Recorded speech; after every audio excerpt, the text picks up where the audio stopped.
I was like, I want to look like Michael Jordan. And she's like, what? And I was like, yeah, I just want to like look like Michael Jordan. She's like, okay. My mom's always just been like, okay, very cool with whatever I want to do. Kind of explains like my sort of artsy vibes. But so she buzzes it, and it's like short. I think your hair is like short right now. It's like like a 1, right? Yeah. Yep. And I was like, no, I want to look like Michael Jordan. And she was like, you want to be bald? And I was like, yeah, like Michael Jordan. And she's like, okay. And she just like, she didn't sit me down. She wasn't like, hey, listen. She was like, all right. And just like big razored my hair, dude. And so I had a bald head, and I was like the whitest kid. I was almost see-through, bro. I was like the whitest kid. Translucent. Just like the thinnest, finest blonde hair. My eyebrows, even right now, if you look at them, are pretty light. They were like, didn't exist. Yeah. So my mom shaves my head, and it looks like I have no eyebrows. And I legitimately looked like a cancer patient. And I remember my stepdad, I didn't really know what this meant at the time, but he called me Chemo Man. Welcome back, friends. Today we're in Des Moines, Iowa at the Middle of the Map Tattoo Convention, sitting with a master of ink and a distant relative of mine. Our guest today was the winner of Ink Master Season 15. Welcome to the show, Bobby Johnson. We're not actually related, but everyone always says it with the last name. The intro is so good that I'm like waiting for cheer. Like, woo! Well, I mean, I can edit that in. So I usually start the show the same way. In your own words, who are you and what are you passionate about? In my own words? Yeah, dude. Who am I? Yeah. Well, I'm Bobby Johnson. You gave me a really good intro. Yeah. I'm just a tattooer that's into art, dude. Art, I've just always been an art nerd. I guess art. And skateboarding. And snowboarding. Of course. Dad life. Dude, Call of Duty. So much. Actually, I was just talking about my client today. I was like, yo, what do you do for fun? Just small talk? Yeah. And one of his things was like, he likes to go to the gym. That's great. And then he's like, I like to like go home and like pet my cat. Like, that's crazy. And then later on, I was like, hey, just so you remember, one of the things you listed as a hobby is petting your cat. And he was like, yeah. And he like doubled down. I was like, yeah. And I was like, that's cool as I was like, dude, you need to get some hobbies, And then he was like, well, what do you like to do? And I was like, honestly, bro, I think like that's the problem is I have too many hobbies. Yeah. Like I go to the gym. I wouldn't say that's like a hobby. I go to the gym just because I'm getting old, right? Yeah. And then I like to skateboard still. Every once in a while, my son loves to skateboard, so we'll go every once in a while. I snowboard a lot less post-injury. Yeah. I golf constantly. I'm into like baseball. I don't play baseball, but I watch sports here and there. Yeah. I'm getting more and more into like soccer. Sick. Just watching it. Cool. Just watching sports. I have so, dude, you name it. People are like, oh, you're into that now. And I'm like, yeah, dude, I like it. But somebody will come in and they start talking about audiobooks. And I'm just like, oh, dude, yeah. And then I'm just ripping like 1,000 audiobooks that I've listened to.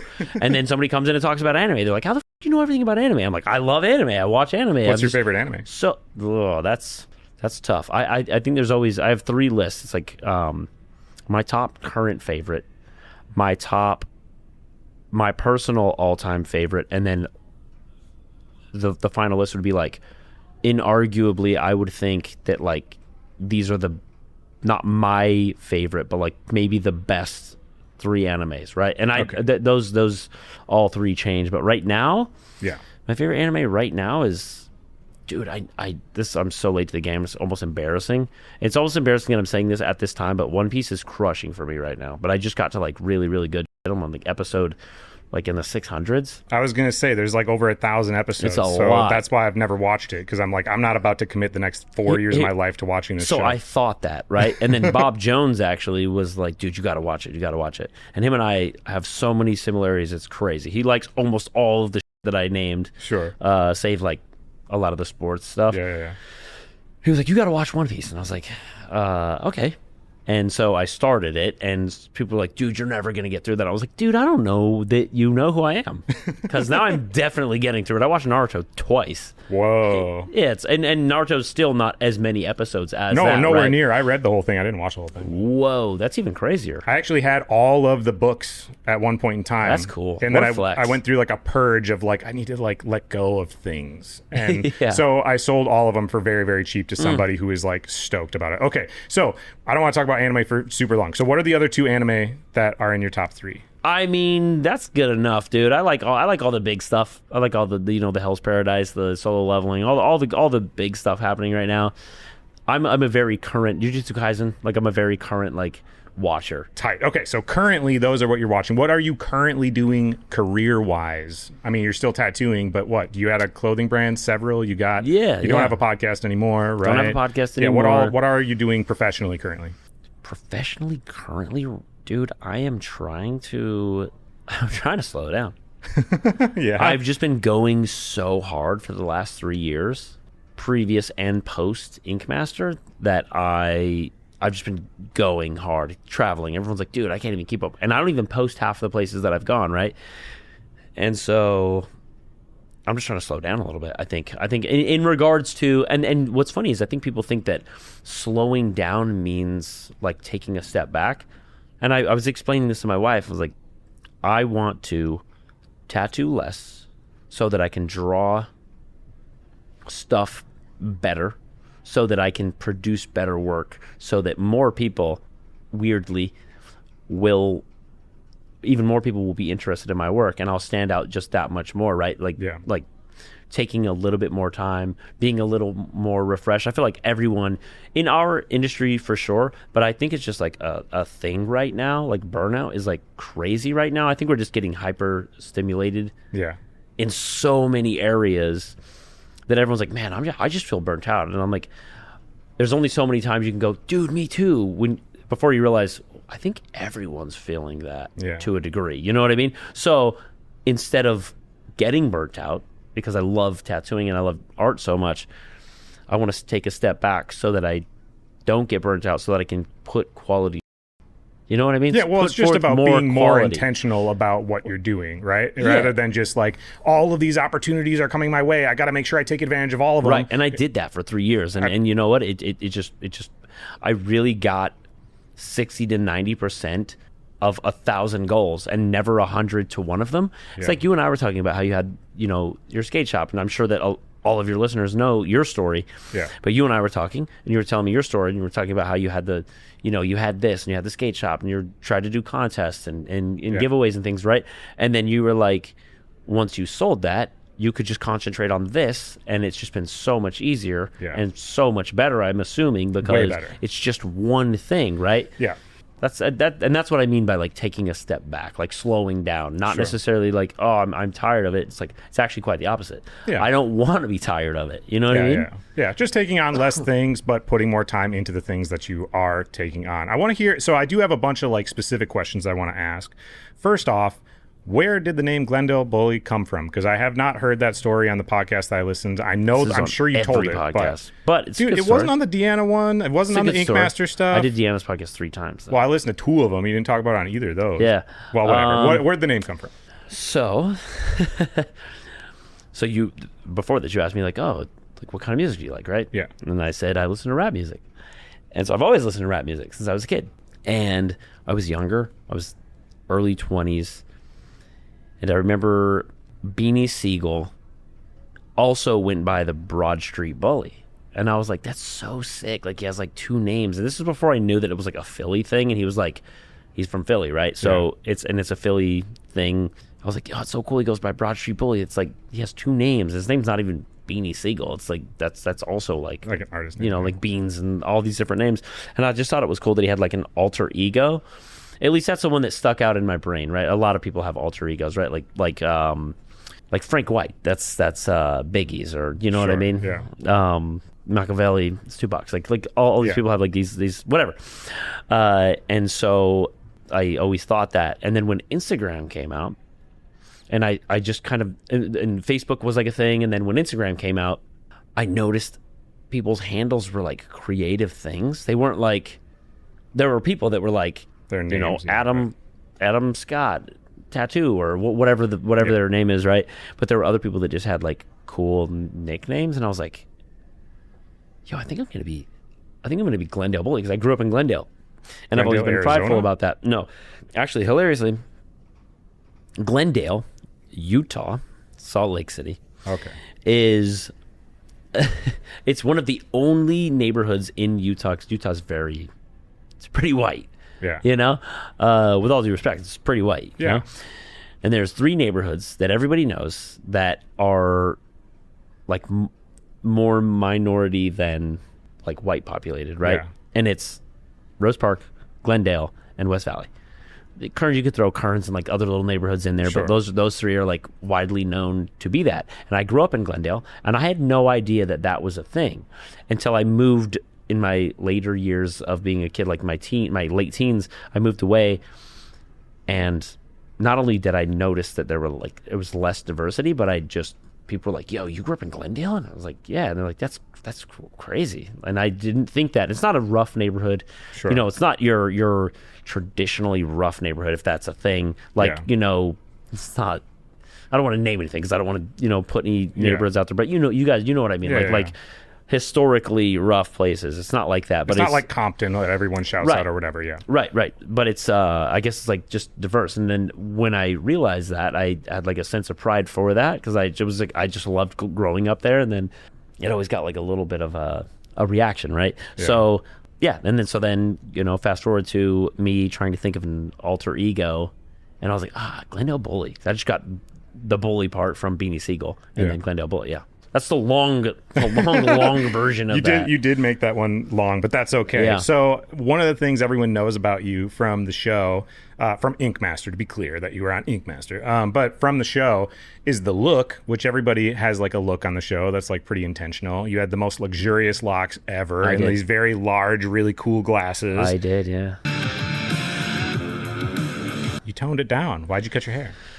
So I didn't tone it down. I feel like I mean, your hair is like 6 inches shorter at least. You're not wrong. Okay. I didn't go. I actually wore those glasses before the show. It wasn't like I went crazy on the show, right? I just needed a little bit of a change for my face, and I saw some glasses that I liked, and they happen to be like very similar to these, and so I got them. I also don't know if you've ever worn glasses or had sinus problems, and I've always had sinus problems. I'm actually having them now. You can probably hear it in my voice. But heavy glasses do not go well. You almost always have a sinus headache because they're weighing down on it. Yeah. So that was one of the reasons. And then just a little change, just a little more subtle. And then the hair it's so crazy, the reaction that I've had from my hair, because it's so much longer than most people's hair still. Yeah. It's so much longer. They're like, dude, your hair's so short. And I'm like, it's like 3 times the length of yours, you know? Yeah. But I didn't notice this until the other day. I got actually recognized at the gym. And the guy was like, yo, you're from whatever. And he's like, I had to look you up because your hair's cut. And I looked at it. And then we were in the gym. So I saw me in the mirror. And I was like, I look way different with my hair cut. But anyway, I've had it long since I was 13.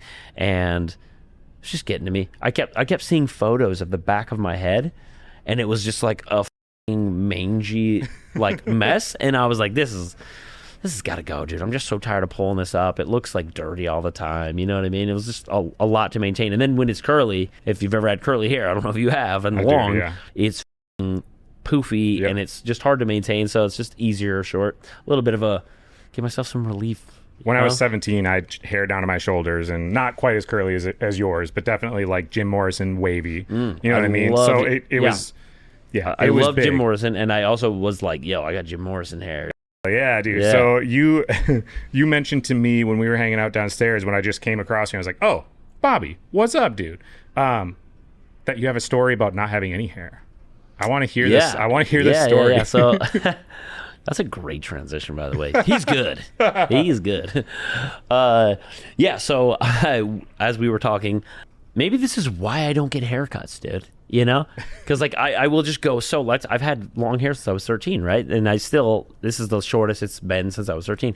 So, so when I was younger, I can't remember, I was like 9 maybe, you know? Maybe a little younger, but this gives away my age.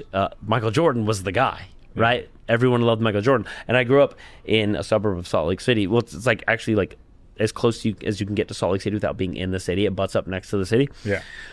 So anyway, everyone was Jazz fans, and I remember loving Michael Jordan. I was obsessed with Michael Jordan, and I couldn't figure out how my stepdad didn't like Michael Jordan. I was like, what the like, how do you not like me? He's the best. Now I understand, being like a Lakers fan or a LeBron fan, and then like Steph Curry exists, and you're like, Steph Curry is amazing, but like, he's just too good, you know? Yeah. Just hating greatness. Anyway, so I love Michael Jordan.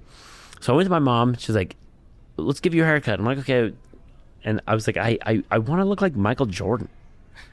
And she's like, what? And I was like, yeah, I just want to like look like Michael Jordan. She's like, okay. My mom's always just been like, okay, very cool with whatever I want to do. Kind of explains like my sort of artsy vibes. But so she buzzes it, and it's like short. I think your hair is like short right now. It's like a 1, right? Yeah. Yep. And I was like, no, I want to look like Michael Jordan. And she was like, do you want to be bald? And I was like, yeah, like Michael Jordan. And she's like, okay. And she just like, she didn't sit me down. She wasn't like, hey, listen. She was like, all right. And just like big razored my hair, dude. And so I had a bald head, and I was like the whitest kid. I was almost see-through, bro. I was like the whitest kid. Translucent. Just like the thinnest, finest blonde hair.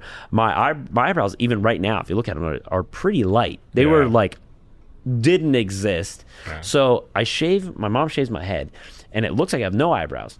And I legitimately looked like a cancer patient. And I remember my stepdad, I didn't really know what this meant at the time, but he called me Chemo Man.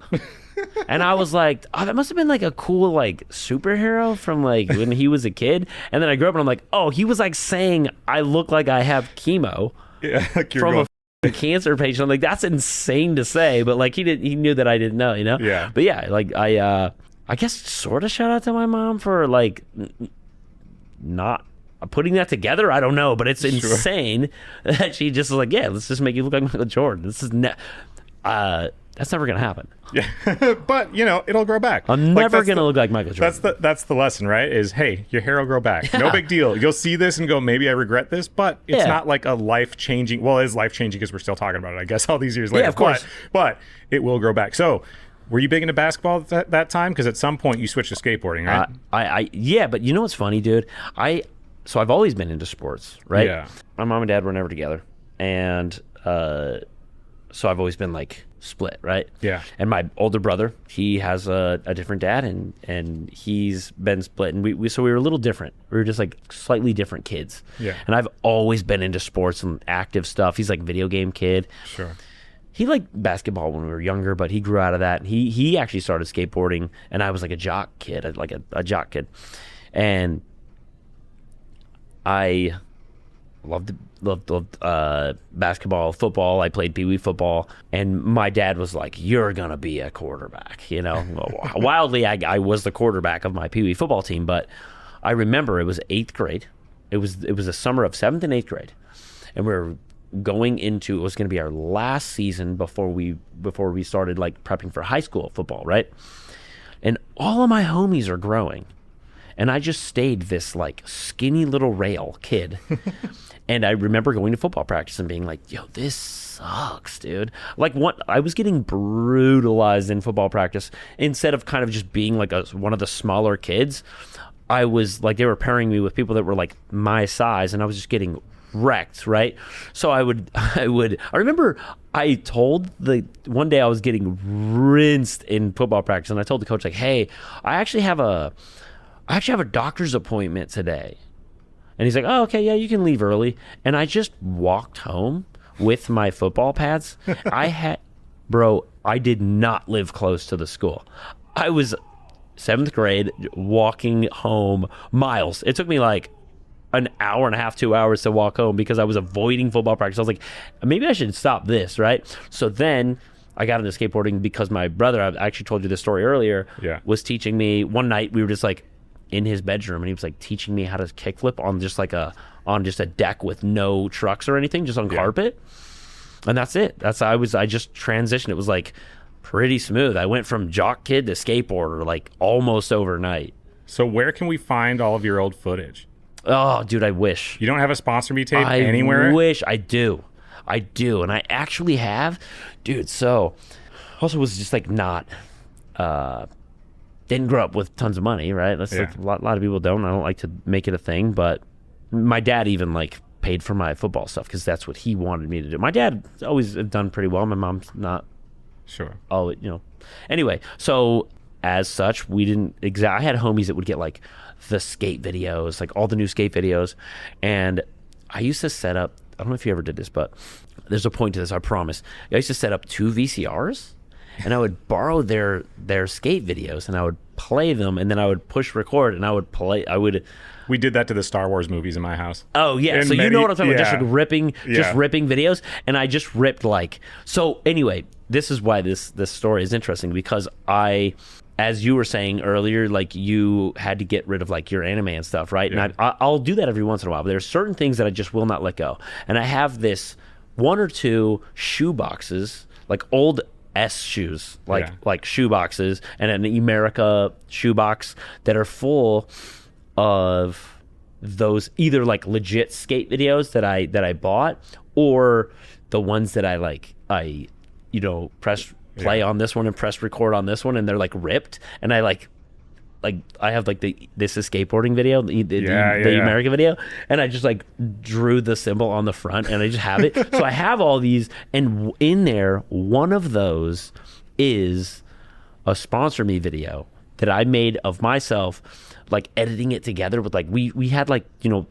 cameras like this, the dad cams, and you'd have to plug it into the VCR, and then you'd have to figure out like, okay, now press record, and like, I'm gonna edit that down a little bit, and you'd have to like manually do this to make it, because there's nothing digital, and if there was, it certainly wasn't like in the palm of our hands. We didn't know what to do, right? So yeah, dude, it's like that's somewhere in there. I think it's there, and I went through it one day trying to like figure out where it was. The problem really is that I don't have a VCR, dude. Well, yeah, I don't think anyone so does it's anymore. Somewhere in those and weirdly, shoeboxes. VCRs are expensive again. Yeah. Yeah, people are like They're super niche. into the old like box TVs with the VCRs. It's like it's a whole thing. Okay, we got to get to tattooing here real soon, but one more skateboarding question.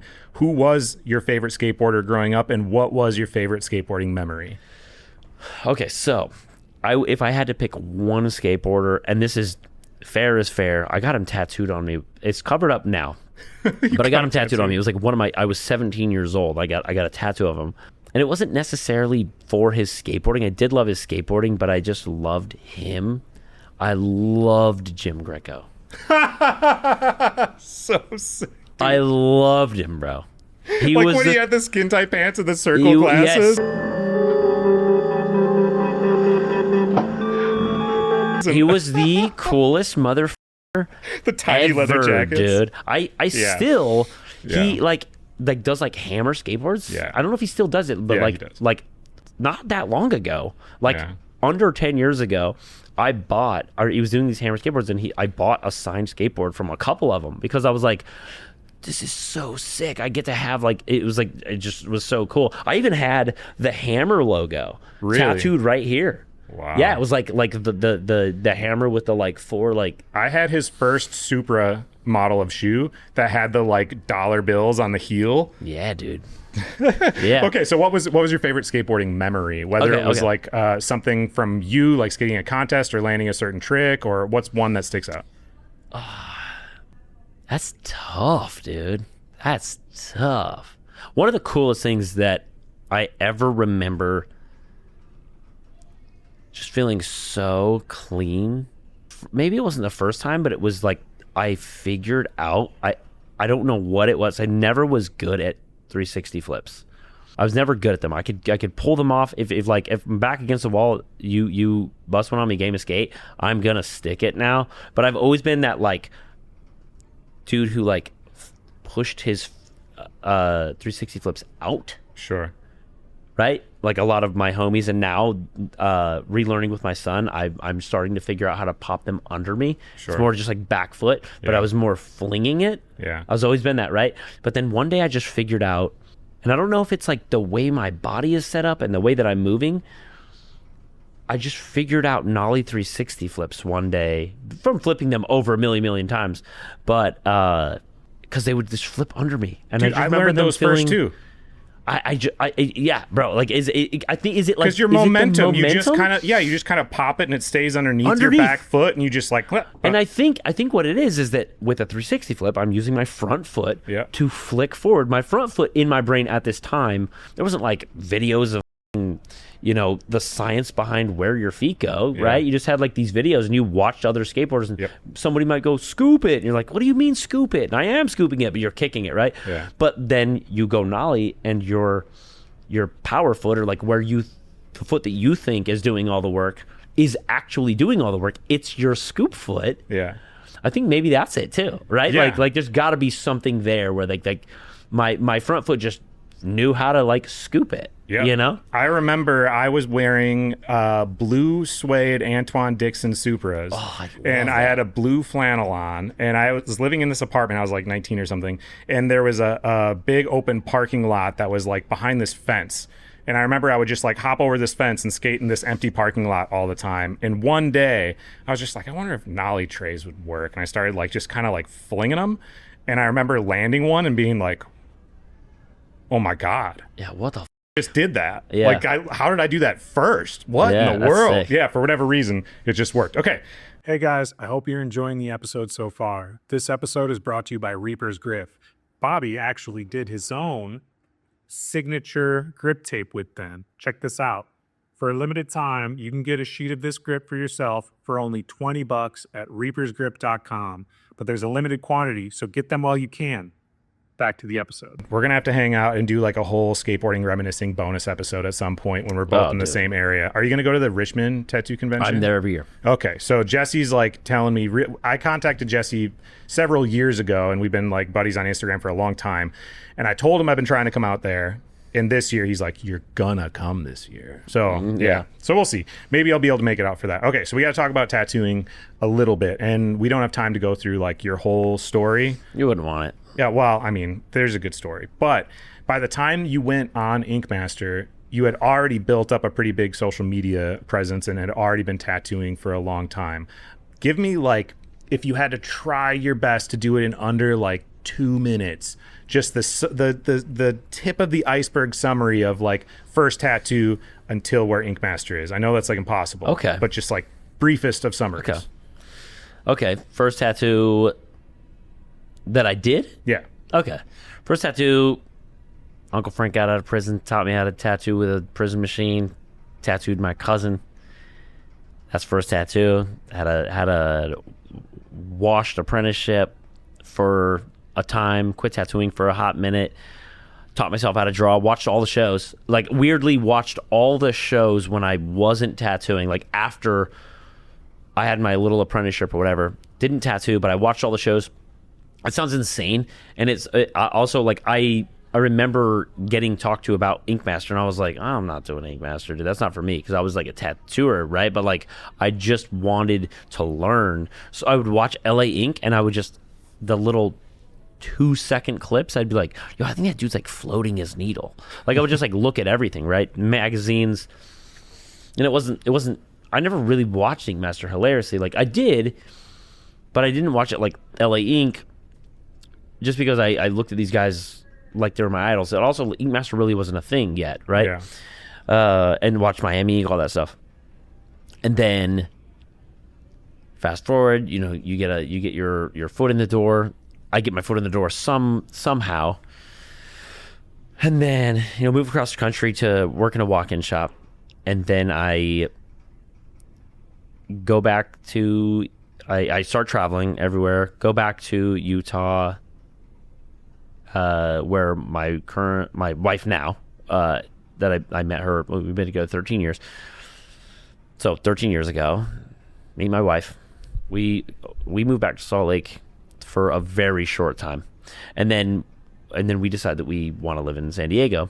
Moved to San Diego, I was going to work at one shop. A friend of mine was like, hey, just come work here with us. I ended up working with two of the current and maybe all-time best tattooers. Genuinely. Like, you can look both of these dudes up. Who are they? Justin Hartman and Chris Prim, who are, again, in my opinion, two of the best tattooers. Not only then, and you know what's funny? We all were like a little less than we are now, or a lot less because we've just put in a lot of work. But yeah, Justin was already incredible. Chris was great, and now these two dudes are like two of the best. They're two of my favorite tattooers, two of my closest friends. Anyway, started working with those guys, and it was seriously every day. If you talk to either of those dudes, and then Lucas Adams, who is an incredible tattooer, one of my favorite people ever, also just on my personal like top list.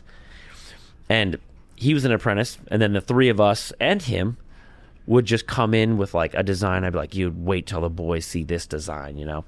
And then I thought I would cook.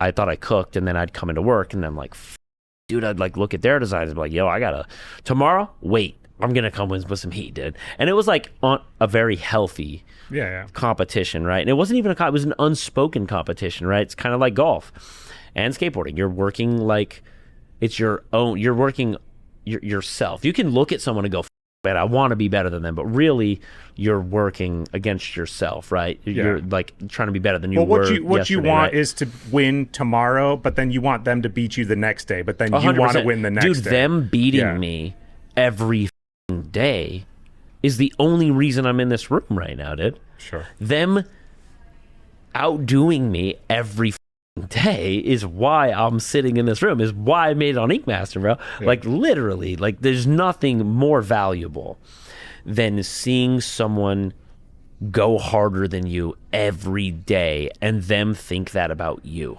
Yeah. There's nothing that's unbeatable. It's you know, not everyone is like Michael Jordan and is like, I'm gonna be the best.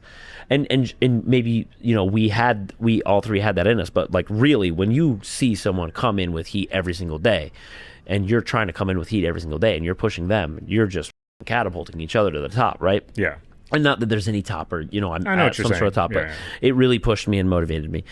And then, so fast forward there, and I worked there for, you know, I'm actually hilariously like back there now. I'm working in two shops now. I'm working in the San Diego, the Grand Reaper, which Chris owns, and that's the shop that we all started in together. And then I also work with DJ and the guys at One Block in Las Vegas, so I work in San Diego and Las Vegas.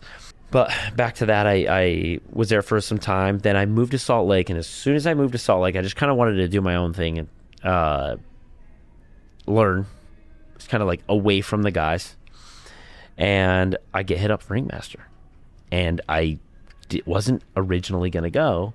And I remember contemplating it, like, is like that's for me? Like, this doesn't seem like, I don't know. Like, and then somebody pointed out to me, they're like, it's never hurt anyone's career. Yeah. Right. Which I don't know how true that is, but it certainly didn't hurt mine. And they weren't wrong. It was just like certain people will let the wrong thing hurt them, right? So I don't think Ink Master really did that. I think that like people get heady. I've seen every season. I can't think of one person where I'm like, man, I would specifically not get tattooed by them because I saw them on this thing. You're just more aware that this person even exists. 100%. You know what I mean? And even if you choke on the show, people look you up, find your Instagram, and then find your work and go, oh, okay, this is what their work right. is But also, like the other thing that people don't understand too is like the general public are just forgetting that so fast, especially if you didn't stand out. If you lost like early on in any season, and this sucks to say because I wish everyone could kind of get like the boost that I've gotten from it. People are just like so on to the next thing. Even winning, dude. Like people are on to the next thing, right? So even if you felt like it like damaged you, it really didn't. And it's really like all it is like, and it's a fun experience. Now there is like caveats to that where there's like a lot of mental things that come with, you know, being on Ink Master and like having to deal with that But overall, it's like a super fun, so fun. Yeah. You know Well, what I and mean? honestly, just being able to say that you were on that thing opens up a lot of doors for a lot of things. It's That's great. it's like a weird thing that's like it's like when I could name drop people that I've interviewed, whether the interview was good or not. Right. The fact, or how long. Right. Like I interviewed Genuine, but Yeah. for like 8 minutes after a thing. But I can tell somebody I interviewed Genuine, and they're Right. like, oh, Sick. well, if you've done that, well, then you could handle this thing. Yes, You know what I'm 100%. saying? It's so funny. It's so Yeah. funny. It gets you these little like clout doors open other clout doors, right? And Right, it's 'cause of weird perception. to put it in that way and whatever. So anyway, back to, I get called an Ink Master, contemplate it, and then of course, obviously, I went. Never assumed I was going to win. I knew I would do well. At least well enough, right? All I wanted to do was like a dope tattoo and not make a fool of myself. Yeah. And it was really the first episode. I was like, I just don't want to go home first. That would be wild to my ego, anyone's ego. It just sucks going home, I'm sure. And then I did I got the opportunity to do a really cool tattoo off the rip. Bobby, congratulations. Top ranked. It was good. I wasn't expecting it. There was good tattoos. Yeah. And so I was like, dude, anything after this is a bonus. Sure. And then I always was just like, I'm sure that you've maybe heard this in a couple podcast episodes. I was rooting for Freddie, dude. That was my guy, and he was there to win. Honestly, I want the title more than anything. I was there to do Ink Master. I was like, yo, I want to come back. I want to do this is fun. This is fun, Yeah. And Freddie came to win, and it. I remember in the finale seeing his last tattoo. I remember thinking, I mean, you oil paint on skin. I am beyond impressed with this tattoo. yeah, he came here. He came here for this. I came here and was like, I'm just gonna ride this ride. Yeah. You know what I mean? Yeah. I'm just gonna ride this ride and do my tattoos and stay in my lane and be me. Unfortunately, I did tuck my personality in a little bit, but that's my one regret. My one regret on Ink Master is that I tucked my personality in. I wasn't as loud as I am. I wasn't like I didn't let myself go. Maybe I took my prescription to you know what I mean? Yeah. Unfortunately. And I was like, Was it just dumb 'cause of and not anxiety? hyper. No. I think, well, I just didn't want to be hated. I don't want to not be liked. I remember saying in the post interviews, all the talking heads being like, I just want to be liked. I just like being liked. And it's like, yeah, that's true. And I've always been a slave to that. And I'd like to think that I'm a pretty easy to get along with guy, you know what I Yeah. mean? But I also wish I just went there and just had more fun and I just was a little more, had my hands and talked a little bit of shit or was a little more confident. But then again, I really truly wasn't. Yeah. They'd be like, now pretend like you're gonna win, and I'm like, I'm not gonna. Yeah. But then I'd play the game, you know what I mean? But I wish I just dug my heels in and did the thing. That's the regret. You have this opportunity, whoa, and people are like, you have this opportunity, and people think but you won, and I'm like, yeah, I know, but I'm the kind of person that likes to do the thing. Yeah. Again, I didn't go there to win Ink Master. I went there to do Ink Master. Are you somebody who's just really overcritical of everything in your life? Oh, dude, yeah, and it's got to be. And Makes I'm sense. sure that this is obnoxious to even hear because I've heard this, and it goes hand in hand with. I've always had ADHD. Sure. That's again. I took my prescription on the show, so I was kind of dumbed down, right?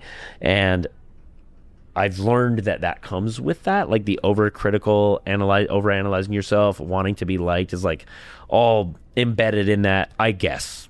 I don't Sure. know. I've just had it since I was a kid. People are learning about it at 40. They're like, I have ADHD, and I'm like, how? Because how did you function as Yeah. a kid? Sure. My mom was kindergarten was I was at the doctor in kindergarten. They're like, yeah, the dude has ADHD. He's out of his mind, dude. Can't sit still. You know what I mean? Yeah. Okay, so you did beat Freddie, but honestly, by Freddie showing his actual art and not just playing the game and doing, and I do think in the later seasons of Ink Master, they do allow you to do your own style a lot more than they did in earlier seasons for 100%. sure.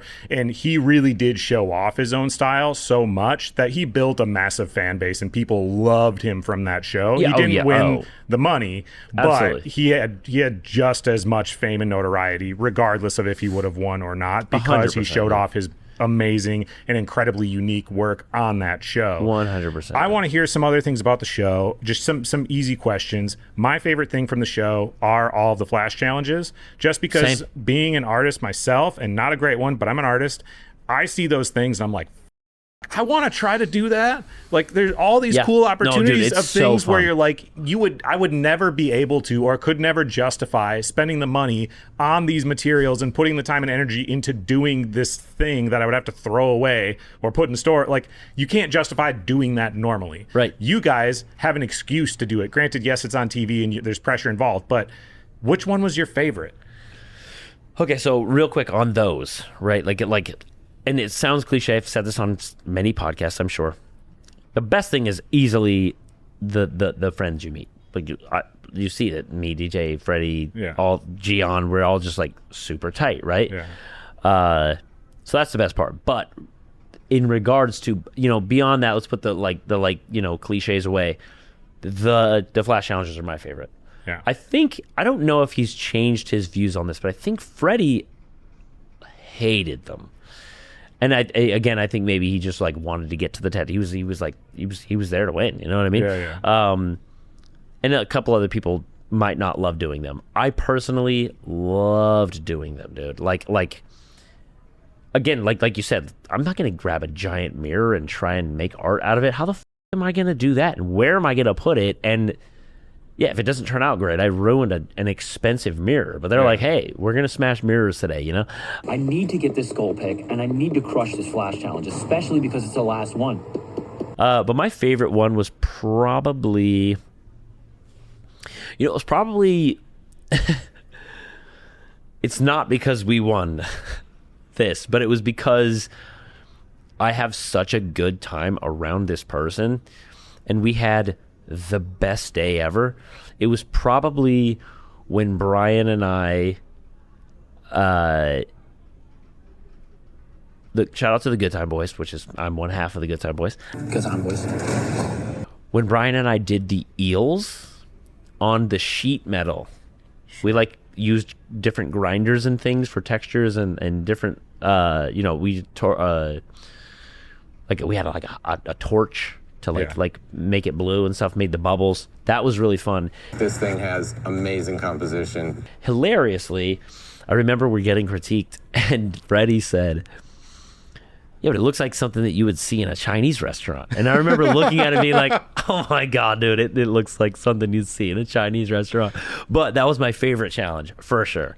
Again, not because we won, because I had just a great time doing it. Yeah, that's fun. That's my favorite and one. something that you otherwise just wouldn't do. Which one was your least favorite? Oh, man. Instinctually, because we did so poorly, I want to say the one that we painted the garage doors. Okay. Happy little gingivitis. But again, dude, I think when we were getting critiqued, we didn't finish, but we had the best time making it. We had fun, and it was a learning experience. If the challenge was fun, We nailed it. go team, go. I did that with Brian, and that was another one of my favorite days of all time. It was by far the worst thing that we put out. So I'm kind of blanking on all of the ones that we did. We did the pinboard one, the whale one. That was really fun because it was our first one. We need to win this. We need to get that first goal pick. It's just getting a little messy up here. We did the where we welded all of the utensils. Sure. The wings are sick. That was so fun, dude. That was so fun, and we also underperformed in that one. That's fine. And then we did. There had to have been one between because then we did the doors, and then we did the sheet metal, and then we did the mirrors. I might be missing one in there. I don't think I am. If I have to pick one, that sucks, dude. They were all so fun. Genuinely, I'm gonna have to go with the first one because The pinboard one? Or the garage door one? The pinboard one, just because we weren't the only. I remember we were doing a whale. Yeah. And then I look over and they're like, they're doing a whale. It looks whaley. They're doing the same thing. They're doing a whale. No, they're not. And then like they happened to there were two teams that did a whale. I was like, holy, how unoriginal are we, you know? And then it was just so new that I think I wasn't like quite used to the cameras being around. I think it was like we were still trying to figure it out. It felt like less natural. Yeah. After that, you kind of got it, but maybe that one because I just loved the that one or the mirrors. Sure. I think the mirrors because I thought mine was the best looking one, and I lost. Freddy's was my favorite one, but I thought mine was the best looking one. Sure. And I lost. And I guess because I have to choose, I'll choose that one. Okay. What about for your own tattoos, other than the finale piece? Which one was your least favorite tattoo you did, and which one was your favorite tattoo that you did? Other than the finale Yeah. piece. Oh, do you know that I hate my last finale piece or something? Despise that tattoo. I hate that that's on record because it's on a human. You're up next. It's beautiful. You always have great composition in your tattoos. I don't despise the tattoo. I wish I could just have that one back. Yeah. Even though I won. People are like, you won. And I'm like, I know, but I can do that tattoo 1,000 times better now, you know? Anyway, my favorite, I'm going to have to go with, that's so tough, dude. I think I'm going to have to go with the very first one I did. That like swan kind of I think it's the very first one I did. People always tell me like, as soon as I saw that tattoo, I knew you were gonna win. I love that tattoo. It made me fall in love with your work. It just like so thankful that I dug deep enough to like really put my work into the. I just remember thinking like, we can do whatever we want. I want to do something that just, if this is the only tattoo that I do on this show, I want it to be awesome. And hilariously, now I look at it, I'm like, I could outdo that tattoo. Like, it's crazy how much you learn after Ink Master. You really start like dissecting yourself. But anyway, I'm gonna have to go with that one as my favorite. And then since I can't pick that one, if I have to, and unfortunately it sucks 'cause it's on a human. That's tough, dude. You know what? I'm going to have to go with the cowboy. I do think on detail day it fell a little short. Although I still don't think it's a bad tattoo. It's like the black and gray portrait kind of one? Yeah. It wasn't my best outing. And I was like not confident. Sure. You know? It wasn't my best outing and I just wasn't confident. Again, I don't think it was a really bad tattoo. And I'm not saying this for the sake of like me or my ego. I'm saying this for the sake of I put it on a human. Yeah. And again, I just don't really love any of my work. I'm just like, I'm like pretty damaging to myself. Like, I just complimented my first tattoo, my favorite. Yeah. And then immediately said, like, I can do it. I can probably do that better now because. Sure. And then what's funny is the version that I think is better would maybe be better. And I'm still like, I hate that. Sure. That one, I think just performance wise. Dude, to be honest, like the later seasons, there's very few like bad tattoos from like anybody. I think the quality of work in general, they stopped having people just to be characters, because I felt like in really early seasons they had a lot of people that, you know, they would have some people at the beginning that were like, I just started tattooing, but I'm gonna blah blah blah, that were like, but watch me, I'm gonna be the best. Yeah, and it was, so there were some bad tattoos. What was your favorite tattoo somebody else did on Ink Master? On our season or any season? Let's do both. Okay, let's do both. Real quick though, on the point of like the characters, right? I remember watching the seasons. I remember watching the seasons before I went on the show, just to like get an idea of what I was going in for, right? And I remember these sort of like character tattooers on there that were like clearly chosen to be a character, and they weren't great at tattooing. And I remember thinking, these poor people, man. And I also remember thinking, like, and this was with all due respect to Ink Master, I love everybody there, everything they've ever done for me. But in the moment, I was like, how dare these guys, man? Make these guys look like fools. But then again, like in hindsight, they didn't do anything. Yeah. Ink Master didn't make you look like a fool. They cast you, and you were confident enough to go on this show and maybe think that you were going to win. I don't know. I truly don't know. So it isn't on them, but I remember thinking that. I remember thinking, like, I just feel so bad for these people. Go on here and, like, make themselves look like a fool. And what's crazy is I went on there knowing that I was, like, I wasn't going to be bottom of the pack. Yeah. But I'm just not, like, that person. So I wasn't like, oh, I'm going to win. You know what I mean? So I don't know how someone with so little skill goes on a show like that and is like, yeah, I'm going to win this. I mean, dude, I think there's a lot of people that go on that not with the intention thinking they're going to win, but more so being like, this is going to help my career. Yeah, I'll play to the cameras. Absolutely. You know what I mean? Absolutely. And also that. Absolutely. Yeah, that. it's easy to, absolutely. You can say like, man, why would the producers do whatever? But these are consenting adults that are making their own decisions. And I don't think that Ink Master ever like was intentionally taking advantage of people. You see that on other reality shows where they definitely like make, you know what I mean? Because there's people who have been on Survivor as an example, who then later on afterwards are like, I regret this so much, blah, blah, blah. Who has said they regretted going on Ink Master? Anyone? Oh, yeah. Okay, well, can't be that many compared to some of the other ones because like no.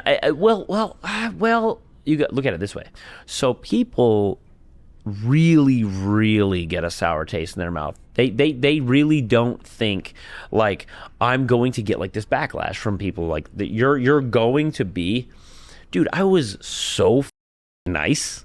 Like even the little edits that they would like, and they always like pin Freddie and I against each other because, and Jazzy and I because like, you know, whatever it was, we were always kind of up there, you know.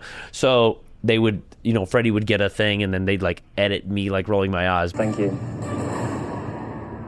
But like it never, at least for me, didn't look genuine because like it just like wasn't. Sure. And so I was so nice, dude, to everybody all the time, dude. I was so nice, and I still were people's not favorite, like their least favorite human. Yeah. They were like, I want this dude to die. Yeah. I'm not, and you know what's funny? That sounds like an exaggeration, but I literally got DMs after I won of like, not like, hey, I'm going to you, but like, I hope that you in a car crash type. You know what I mean? And then there's going to be people that are favorites. Dude, there's every single person, I genuinely believe this, every single person connects with their people. And it might be a small group, it might be big groups, right? But I genuinely think that like every single person that goes on that show, they're someone's favorite at least for a moment. Yeah. Right? Like, they might not be the best guy. I like this girl. I like her attitude. Or like, dude, somebody said, I interviewed this girl a long time ago. This dude is cool, you know. And she said, your vibe is my tribe. That's like her thing she lives by. And I was like, that's exactly what you're talking about. And you can just tell sometimes, even with pro skateboarding, like we were talking about before, you see certain people and it's not even about the trick selection. It's not about anything else. You're just like, I just like you. I just gravitate towards you. And then there's other people that everyone else loves that for whatever reason, you're just like, nah. I mean, even when I was a kid, there were people that got famous that, you know, for whatever in skateboarding where I was like, they're so lame. And I didn't really have a reason to think that. It was just like, well, this person's cooler. It's kind of cool to think this guy's not cool. If you have enough people watching something, it is inevitable that a small percentage of them, regardless of if you do everything right, won't like you. That just, it comes with the territory. But I still want to hear those two best tattoos, and then we'll get to our song break. I was thinking that. I was like, went on wow, a tangent, I've really gone off the rails here. But there's so much to be unpacked there with like how people feel about Ink Master, whatever. And I get it from both ways. Yeah. Anyway, and we're humans. Did we get like we're head, you know? Yeah. So I think my favorite tattoo that wasn't on our season, I have two. And I hate that I have two, but I have two, and they're both from the season before mine.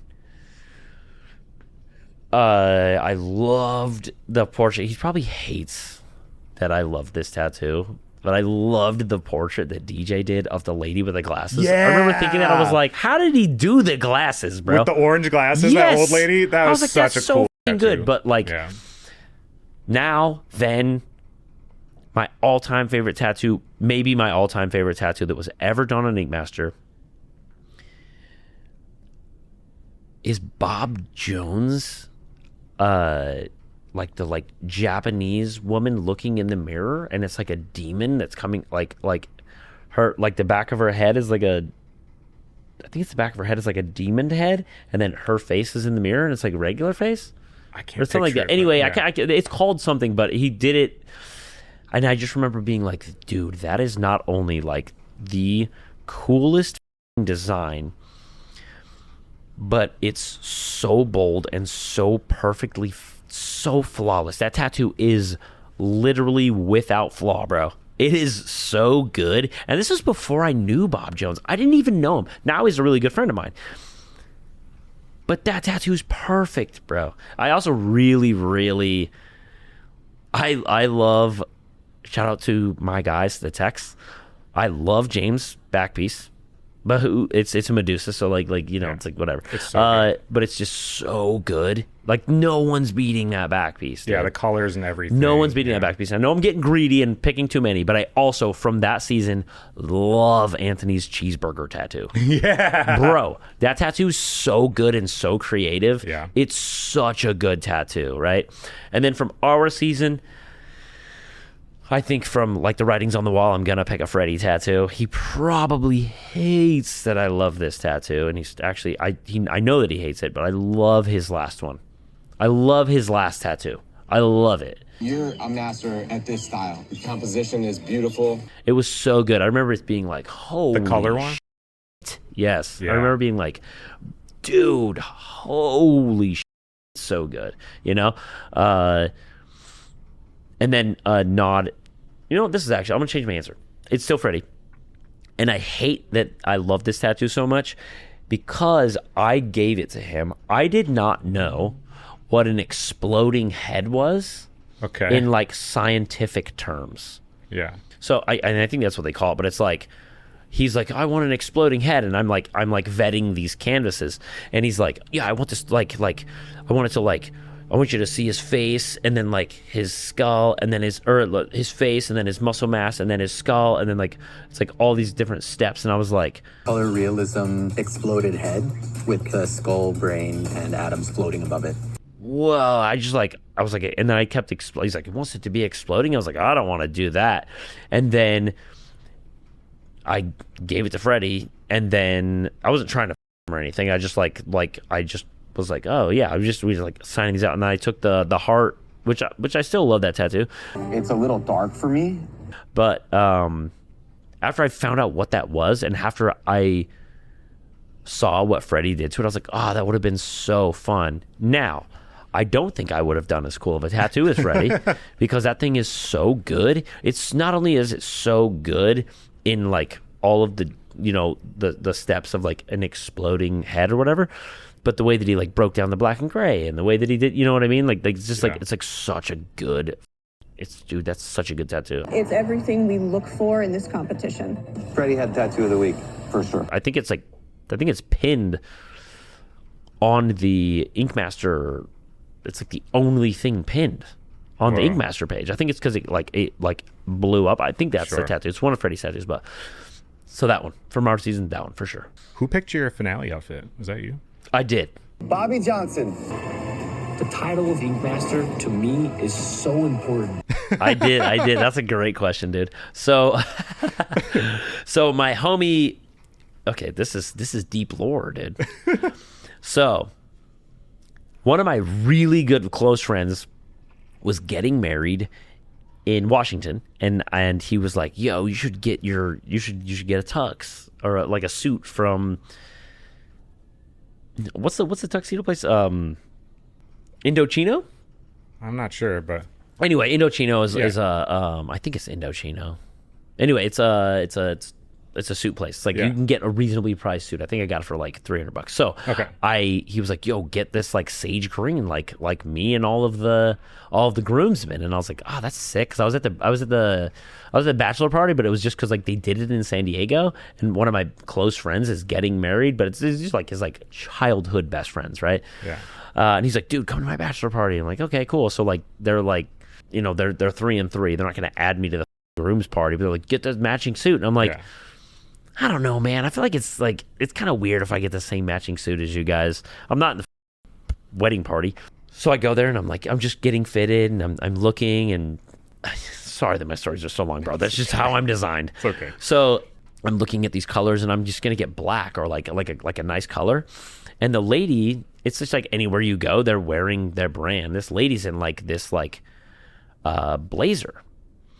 And I was like, she's like, we're looking in the mirror and like she's like matching up colors to me and stuff. And I was like, I had picked and I was like, yo, is it crazy if I like get that pink you're wearing?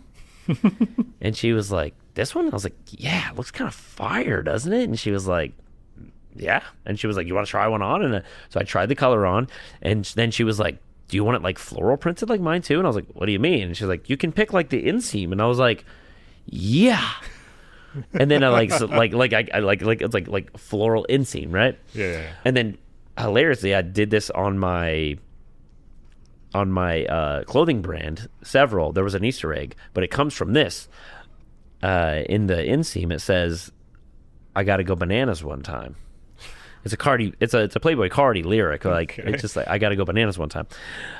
So anyway, I order this. It's supposed to come in like 3 weeks. The wedding is a month, 5 weeks away, probably, right? Doesn't come. Wedding comes around. My suit is nowhere to be found. Does not come. So I just get a new suit. Well, another good friend of mine invites me to his wedding. Beautiful wedding. It's San Clemente. So I wear that to his wedding. Fast forward to the Ink Master finale, and they're like, what do you guys want to wear? And I was like, I kind of want to wear I just love wearing bow ties. Like anytime I get an excuse to wear a bow tie, I want to wear a bow tie. And I was like, oh, maybe like something poppy, you know, like want to be fun, you know? And then I was like, maybe something like this. And I show them a photo of me at my good friend's wedding. And like I just text it to the Stylist? it's like the person that handled everything for us. She's like the person. She Sure. is, I don't know if I'm allowed to say her name, but Antoinette. She's like the coolest. She's like, if you've ever done Ink Master and she was part of the production, she's the person, dude. She's the best. Yeah. Anyway, she texted me back and she's like, hey, they want the suit. And I'm like, what do you mean? She's like, they love it. They want that one. And I was like, they're like, we'll pay to get it overnighted if you can get it overnighted. And I was like, okay. So I call my wife and I'm like, hey, they want my pink suit. You know, they want my pink suit. It's just like a photo of me at my homie's wedding. Yeah. And so she overnights it, and then next thing you know, I'm like wearing my pink suit on Ink Master.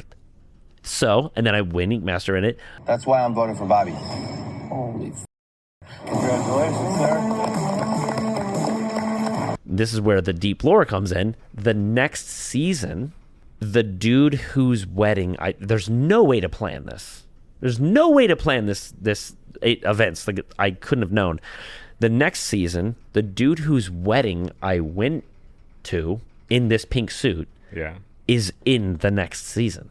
Trevor from season 16, long hair, big beard, is a close friend of mine.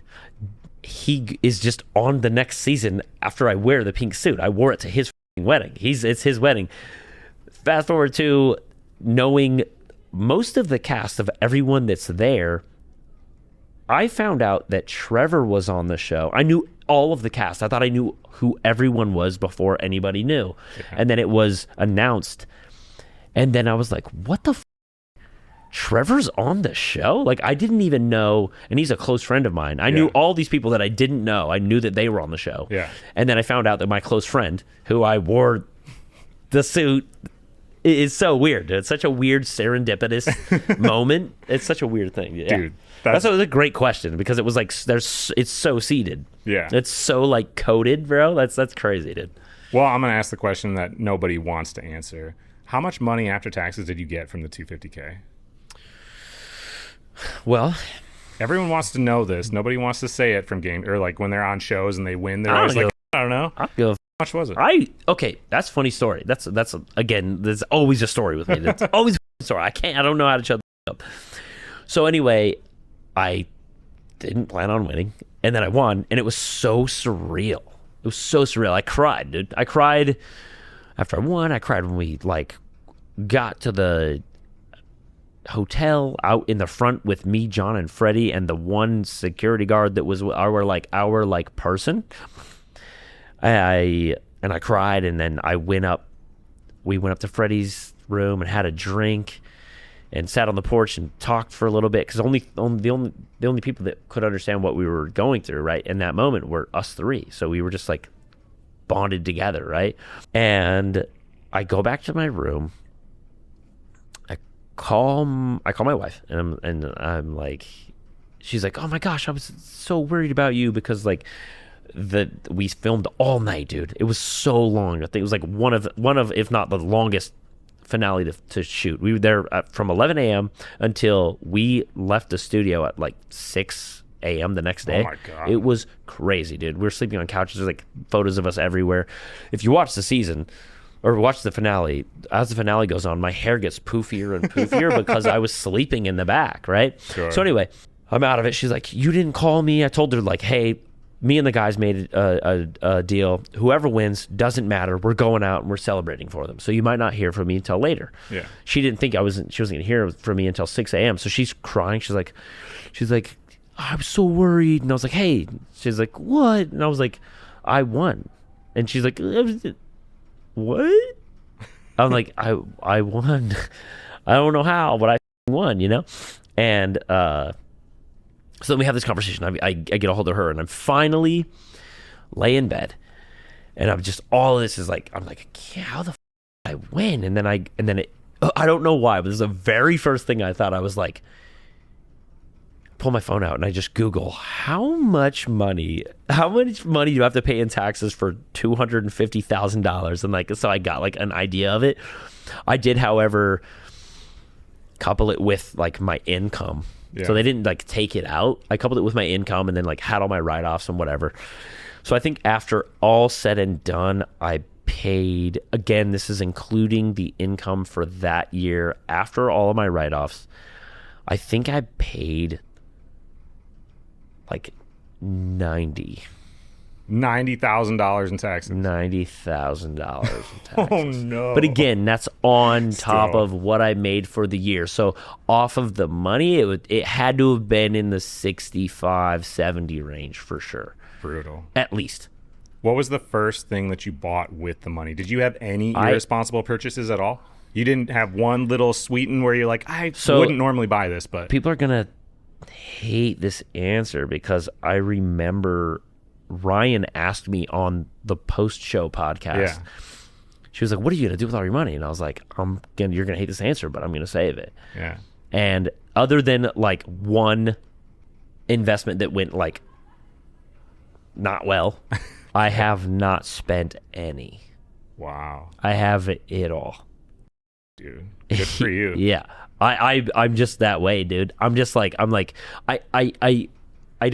like, whoa, dude, I'm going to just spend this so that now, then I will be back to where I was. I'm like, no, I'm going to save this. No, but I mean, even just like $2,000 on something lavish for yourself. No, nothing. I'm not that way, dude. Even like when I bought my new car, I was like, man, I need to get 10 grand. I'm going to try and get 10 grand before next week together. And my homie was like, don't you have savings? And I was like, yeah. And he's like, just use it from savings. And I was like, but savings is to save. Yeah. Dude, good for you for being responsible. And it's like the only thing and what's funny is I've missed out on a bunch of investments because I'm an overthinker, and I've made really bad investments because I'm an overthinker and like missed whatever. So I would love to take credit that I'm like so good with like my money and like I'm just like, it's the one thing, dude. It's the one thing. So a lot of opportunities obviously came from Ink Master, like kind of countless ones, and they will continue to come, even though like you're right, there is a spike and then it fades from people's memories over time.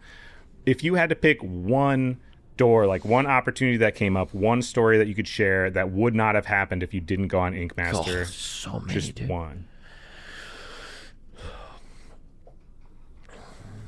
I would say the craziest, weirdest one, and I kind of squandered this because there was going to be we were going to do a series, and I still might do a series of this, but I was on an episode of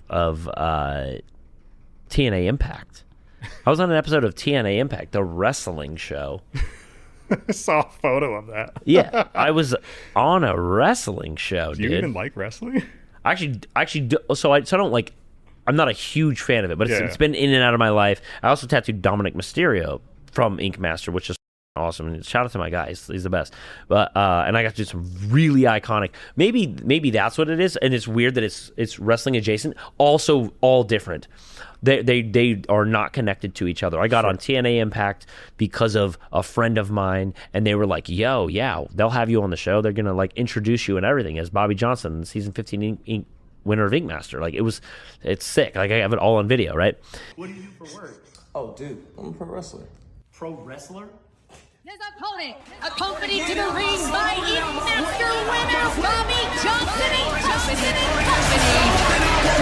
Bobby Johnson trying to talk some sense and then Joe Alonzo. Before me is accept nothing less to So that's really cool. And then tattooing Dominic was cool. Like I've tattooed so many people that are cool just in general, but that was one of the cool connections that I made because he saw me on the show. And then I got to do some really, really iconic tattoos on him. I got to do like his version of his dad's tattoo on his chest, the Mysterio Falcons. And then I did the Aztec calendar on his throat that like you just can't miss. And it was like I did the first session and it's like the center, and then he was going on this like these events, and then like I can't remember if that was the only thing that we had done, but I remember us like tattooing him, and then like the next week he wrestled John Cena, and he just like has a fresh tattoo for me, like so sick. So it's things like that, like and I don't even know if I can narrow it down. I would say those are very cool, but there has been so many cool opportunities and people that I've met and people that follow me on Instagram. I'm like, people are like, they'll be listening to like some crazy festival music and stuff, and I'm like this guy got like a Subtronics tattoo from DJ, and he's like, oh yes, Subtronics tattoo, and I was like, oh dude, that's weird. That guy follows me on Instagram, and like that guy's huge, bro. Yeah. I didn't even know, and now I feel like a fool because I DM'd him and was like, dude, I just found you and your wife's music. You're so incredible, and I'm like, I sound like an idiot. This guy is like apparently the dude. Yeah. And I'm like, what a dummy. Actors, things like that. Like just like, dude, so much cool stuff. So everything I'm super thankful for. Me and the artist who designed all the Subtronics artwork are friends on Instagram. It's sick. Yeah. And like he's so out in adjacent, Colorado. right? I think he's in Colorado Springs. Dude. Yeah. So cool. Like this is like, it's like little things like that, dude. Yeah. It's like you said, like you interviewed Genuine. That's cool. Dude, I interviewed Greg Lutzka. Growing up in as a skateboarder in Wisconsin, the last time I talked to Greg, and this is just how he is, but the last time I talked to Greg ended up being for 45 minutes. He told me he loved me like 7 times. And I'm like, love you too, Greg. I don't know why you're even telling me that, but that's so cool. He's just the coolest dude ever. And like the fact that I can call him my friend is wild. Okay, last question, then we'll end this. What is the most meaningful tattoo to you that you have ever done? The very first one that came to my head right now, if there's I'm sure there's so many, but there's one, and she's such a good person, such a good client. There's one that I tattooed her chest. And I remember her, I'm going to try and make this story as fast as I can. I'm not going to cry when I tell this story. I do when I tell this all the time. I tell it at my seminars all the time. But I remember one of my clients, I was drawing with her, and she's a full-figured woman. And, that comes with, and just in tattooing in general, that comes with, curvature of the body, right? And like when you're like, you've got a lot going on in areas, it's a lot harder to work with. And, I remember we had a design and it didn't work out. So she came in and I was like redrawing, and I'm like, oh, maybe we could do this. And she's like, I'm just so happy that you'll work with me on this. And I was like, what? She was like, And she had like tears in her eyes. I'm like, again, I'm trying to make this as fast as I can and not emotional, but she had tears in her eyes, and she was like, I'm just so happy that you're working with this on me. I didn't think that anyone would work with this on me. And I'm like, what do you mean? She's like, well, another guy that I've been tattooed by told me that I don't like to do chest tattoos on ladies. And then she said, oh, okay, that's reasonable. And then like a week or two later, she goes to Instagram and she sees this tattoo of this by this tattoo artist on this girl on her chest, and they don't exactly have the same body type. Sure. You know what I mean? So and she's got tears in her eyes. I if you don't mind, I'm gonna hit her up, and I'm sure she's fine with me sharing this. Yeah, I've told the story in a bunch of classes and stuff. But anyway, she was so hurt, dude, and it like immediately made me hurt for her. She was like so sad thinking about this experience that she had. Somebody told her like, oh, I don't do that, and like it's not that you don't do that. Yeah. It's that you don't do that on people that look like me. And so we did this tattoo on her that I'm immensely proud of. I love this tattoo so much because I put so much thought and so much effort into it and really tried to work with her body shape. And that's not something that I wouldn't do for any tattoo. That's what I try and do with all the tattoos that I do. But it just like works so well on her. She loves it. She loves showing it off. I'm super proud of it. She tells me, she's like, I'll show this to anyone. I'm like so proud. And then like now we're doing her back, and she's like, I look forward to coming to getting tattooed because it makes me feel so good. You know what I mean? And I'm like, I genuinely, it's so cliche, dude, but I genuinely, in the one instance, I'm not saying that I'm like some sort of superhero. I'm making these people feel more body positive, but like in those instances, in that one specifically, that's the most meaningful tattoo. I if there's one I'm missing, it couldn't have affected me as much as that. Yeah. Because that's such a meaningful tattoo to me, dude. Yeah. Yeah. Well, dude, thank you so much. It's like midnight, so we got to get out of here. It's you midnight. You tell a long story. Dude, I told you, I'm like, I won't shut up, bro. And I'm like, I tattooed all day, so I'm like super tired and loopy. So my stories are like, my brain's not going, cut it short. You know what I mean? Dude, well, I really appreciate you taking the time to do this. This was really cool. That was kind of impromptu. We didn't really plan, but we made it happen. This ended up being dope. It was really fun. Right before this, I was like, man, I want to go in there, and they asked me the same questions. He asked me the same questions everybody does. And I was talking to Seth. Oh, I was talking to Seth, and he was like, no, dude, it's actually really fun. Like, he makes the questions fun. I was like, you actually did that, dude. It was great. It was so fun. Thank you. So fun. Praise. Very, very unique. I noticed myself, like, looking forward to what the next question was. Dude, coming from a fellow podcaster. I appreciate that. I just always well, yeah, thank you so much. Everyone can go follow you at Glendale Bully on the Instagrams. Is there anywhere else, like, for people to support you moving forward? Is there like a website where they can go buy stuff from, plug the things? Real quick, Glendale Bully on all platforms. Okay. And then there's a couple things in motion that I'm doing with DJ. They're gonna be really cool. I would look out for those. Very exclusive. One is a clothing brand. It's a subsect of, it's actually its own thing. It's taking over several. We've put our brains together. It's coming super soon. The is dope.